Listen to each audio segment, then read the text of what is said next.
کہ اللہ کے رسول آپ کی مجلس میں ہوتے ہیں دل کی کیفیت ہی اور ہوتی ہے، مجلس سے باہر جاتے ہیں کیفیت بدل جاتی ہے، دنیا میں مشغول ہو جاتے ہیں، بچوں میں مشغول ہو جاتے ہیں، آپ کے پاس بیٹھتے ہیں جنت دوزخ کے تذکرے ہوتے ہیں۔ آپ صلی اللہ علیہ وسلم نے فرمایا کہ اگر تمہاری لو کان علی ھذی حالتکم، یا بعض روایات میں الفاظ تبدیل ہے، فرمایا اگر تمہاری یہی حالت رہے جو میری مجلس میں ہے، لصافحتکم الملائکہ، آسمان سے فرشتے آ کر زمین پر تمہارے اوپر سلام لے، تمہارے ساتھ آ کر مصافحہ کرے آسمانوں سے۔ لیکن اگر باہر کی مجلس اور رسول اللہ کی مجلس دونوں جگہ انسان کا دل ایک جیسا رہے، پھر نبی کی صحبت اور باہر کا فرق کیا رہے گا؟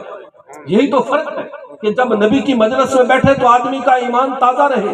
اسی بات سے ہمارے تصوف والے صحبت شیخ کو لاتے ہیں۔ صحابی کو شرف علم کی وجہ سے نہیں، صحابی کو شرف ان کے تقوی نماز جہاد کی وجہ سے نہیں، صحابہ امت میں بڑے بنے ہیں رسول اللہ کی صحبت کی وجہ سے، کہ انہیں جو رسول اللہ کی کلاس میں بیٹھنے کا موقع ملا ہے، رسول اللہ کے چہرے انور کی زیارت کا موقع ملا ہے، رسول اللہ کی مجلس میں حاضر باش ہونے کا موقع ملا ہے، اس ایک چیز نے صحابہ کو اس درجے پہ پہنچا دیا ہے۔ بعد کی پوری دنیا، بلکہ میں یوں کہتا ہوں امام اعظم ابو حنیفہ، امام شافعی، مالک احمد بن حنبل، ان جیسے بزرگوں سے پوری دنیا بھی بھر جائے، کسی ادنا صحابی کے قدموں کی خاک کو بھی نہیں پہنچ سکتی۔ اتنا بڑا درجہ کیوں ملا؟ انہوں نے رسول اللہ کی صحبت کو پایا ہے۔ اور دوسری بات، تصوف کیا ہے؟ انسان کے دل کی کیفیات کو کبھی شیخ بدل دیتا ہے، کبھی درست کرتا ہے، کبھی اس کے دل میں خوف خدا پیدا کرتا ہے، کبھی شیخ ہنساتا ہے، تاکہ نہ بندہ اللہ کی رحمت سے مایوس ہو جائے، نہ اللہ کی رحمت کے بارے میں اتنا جری ہو جائے کہ ہر گناہ کرتا چلا جائے۔ چونکہ وَذَرُوا ظَاهِرَ الْإِثْمِ وَبَاطِنَهُ، اللہ نے کہا ظاہری گناہوں کو بھی چھوڑ دو، باطنی کو بھی چھوڑ دو۔ ظاہری گناہ تو بندہ ڈر کے مارے لوگوں سے بھی ڈر جاتا ہے، ظاہری گناہ نہیں کرتا، لیکن باطنی گناہ بڑے بڑے مشائخ سے بھی ہو جاتے ہیں۔ کسی کے بارے میں بغض رکھنا، کینہ رکھنا، چغل خوری کرنا، یہ وہ بیماریاں ہیں جو انسان کے باطن میں ہوتی ہیں، کسی کو نظر نہیں آتی۔ یہ اہل اللہ کا کام ہوتا ہے، اصحاب تصوف کا کام ہوتا ہے کہ وہ ان باطنی بیماریوں کو دور کرے۔ اس پر میں ایک لطیفہ سنا کر، لطیفہ اس لیے کہہ رہا ہوں کہ ہمارے دور میں لطیفہ صرف ہنسنے والی بات کو عربی میں لطیفہ کہتے ہیں، جو ایک لطیف اور پیارا سا واقعہ ہو جو آدمی کے دلوں کے تاروں کو چھیڑ دے۔ وہ اللہ کے نبی صلی اللہ علیہ وسلم صحابہ کی کیسی تربیت فرماتے تھے، ہنساتے بھی تھے، رلاتے بھی تھے، ان کو اللہ کے قریب بھی کرتے تھے، اللہ کا خوف بھی دلاتے تھے، اللہ کی رحمت سے نا امید بھی نہیں کرتے تھے۔ ایک صحابی، ان کا نام ہے عمر بن ثابت اسیرم کے نام پہ معروف ہے۔ اب ان کا معاملہ کیا بنا؟ ایک دفعہ وہ جب اسلام نہیں لائے تھے، کفر کی حالت میں تھے، کچھ عورتوں کو دیکھا تو وہ دل پھینک قسم کے آدمی تھے، ان کے ساتھ گپ شپ لگانے کے لیے انہوں نے بہانہ ڈھونڈا کہ میرا اونٹ گم ہو گیا، میرے ساتھ ذرا رسی بنا دو، میرا اونٹ گم ہو گیا ہے، میرے ساتھ ذرا رسی بنوا دو۔ وہ عورتیں ساتھ بیٹھ کر محلے کی، جیسے وہ شہروں میں دیہاتوں میں ہوتا ہے، درختوں کے نیچے بیٹھتی ہیں، بیٹھ کر رسی بنوانے لگ گئی۔ جب رسی بنا رہی، وہ شعر سنا رہا ہے، اور وہ جیسے ہمارے، آپ سب اس بات کو اچھی طرح جانتے ہیں، جو کچھ یہ جو رنگین مزاج لوگ ہوتے ہیں، جیسے وہ پھانسنے کے لیے کرتے ہیں، وہ ساری باتیں کر رہا تھا۔ نبی کریم صلی اللہ علیہ وسلم پاس سے گزرے، نظر نبوت ایک نظر میں پہچان گئی کہ یہ بندہ کس مشن کے لیے بیٹھا ہوا ہے۔ اس کا اونٹ شونٹ کوئی نہیں بھاگا ہوا، یہ بس نہ اپنی چلاکی کر رہا ہے اور کوئی بھی بات نہیں ہے۔ کچھ عرصے کے بعد وہ مسلمان ہو گئے، اسلام لائے۔ اب دیکھیے دلوں پہ نظر رکھنے والے امام کیسے ہوتے ہیں۔ اب وہ مسجد میں بیٹھے رو رہے ہیں، کریا زاری کر رہے ہیں، قریب تھا کہ ان کا کلیجہ اللہ کے خوف سے پھٹ جائے، اور وہ غم میں اتنے نڈھال تھے کہ بے حالت کفر میں نے کیا کر لیا، کتنے میں جرم کرتا رہا۔ اب رسول اللہ کی صحبت نے کیفیات کو بدلا۔ اللہ کے نبی آئے مسجد میں، دیکھا کہ یہ تو رو رہا ہے۔ اللہ کے نبی کو وہ اس کا حالت کفر والا کئی سال پرانا واقعہ یاد آ گیا کہ یہ لڑکیوں سے گپ شپ لگانے کے لیے اونٹ کی رسی بنوا رہا تھا۔ اب وہ رو رہا ہے، قریب تھا کہ اس کا دل غم سے پھٹ نہ جائے، لیکن نبوت ہر بات پہ نظر رکھتی ہے، امتی کو زیادہ اللہ سے مایوس بھی نہیں ہونے دیتی، حوصلہ بھی دیتی ہے۔ آپ صلی اللہ علیہ وسلم نے بڑے پیار سے پیچھے کندھے پہ ہاتھ رکھ کر کہا، ما فعل بیرک الشارد، یار وہ جو آپ کا اونٹ بھاگ گیا تھا اس کا کیا بنا؟ اب اس صحابی کی ہنسی چھوٹ گئی، وہ ہنسی کے فارے چھوٹ گئے، کہنے لگے یا رسول اللہ قیدہ الاسلام، میرا اونٹ بھاگا بہت تھا لیکن آپ نے اسلام کی رسی سے باندھ دیا اس کو۔ میرا جو دل کا شیطان اونٹ تھا یہ بھاگا بہت، لیکن قیدہ الاسلام، آپ نے اسلام کی رسی سے میرے نفس کے اونٹ کو باندھ دیا۔ یہ ہے مزاج شیخ کا، یہ ہوتا ہے مزاج پیر کا کہ جو باطنی اصلاح کرتا ہے۔ تو یہ چونکہ ادارہ ہمارا یہ جو جامعہ اسلامیہ ہے، اس میں الحمدللہ ہمارے قاری عبدالباسط صاحب دامت برکاتہم، ویسے بھی تمام علماء اور ہمارے مدرسوں کے محتممین میں سے یہ واحد شخصیت ہے جو سب سے زیادہ منتظم مزاج ہے. یہ کوشش کرتے ہیں ہر طرح کا آپ کو ذائقہ، ہر طرح کی دین کی دعوت آپ کو ملتی رہے، عقائد کے حوالے سے بھی، فقہ کے حوالے سے بھی اور تصوف کے حوالے سے بھی. آج آپ کے پاس جو شیخ آ رہے ہیں یہ ہمارے تصوف کے بہت بڑے پاکستان کے بزرگ ہیں، پیر ذوالفقار صاحب دامت برکاتہم العالیہ. اسی طرح یہ ہم علماء عقائد کو بھی دعوت دیتے ہیں، علماء فقہ کو بھی دعوت دیتے ہیں. ہم مگر دین اسلام کے تینوں شعبوں کو جاننا چاہتے ہیں. ہمیں علماء سے عقائد بھی سیکھنے ہیں، اپنی عبادات کو بھی سیکھنا ہے اور اپنے دل کی غلاستوں کو بھی دھونا ہے، دل کی بیماریوں کو بھی دور کرنا ہے. اور مومن بندہ اللہ کے سب سے زیادہ قریب کب ہوتا ہے؟ جب اس کے ظاہر اور باطن دونوں اللہ کی مرضی کے مطابق ہو جائے. اللہ تعالیٰ ان اداروں کی برکت سے ہمارے ظاہر اور باطن کو شریعت مطہرہ کے مطابق کر دے. آپ حضرات سے میں اجازت چاہوں گا، مجھے آگے سفر کرنا ہے. وآخر دعوانا الحمدللہ رب العالمین. السلام علیکم ورحمۃ اللہ.